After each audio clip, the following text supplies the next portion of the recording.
ফাতেমা ছুটে নবীর কাছে যায়, গিয়ে মায়ের দুঃখের কথা নবীর শোনায়।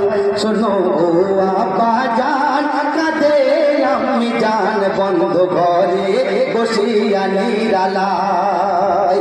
শোনো আপা জান কাঁদে আম্মি জান বন্ধ ঘরে বসিয়া নিরালায়।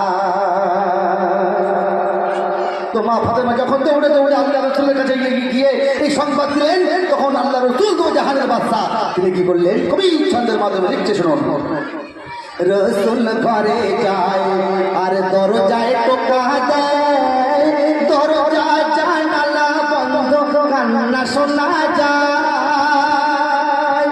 আর নবীজি ব্যাকুল হয় আর জানিতে ইচ্ছা হয়, দরজা বন্ধ তিনি ডাকে বাসুধায়। তখন নবী ভাবিয়া যায় কিসের কারণে হয়, নবী ভাবিয়া যায় কিসের কারণে হয়।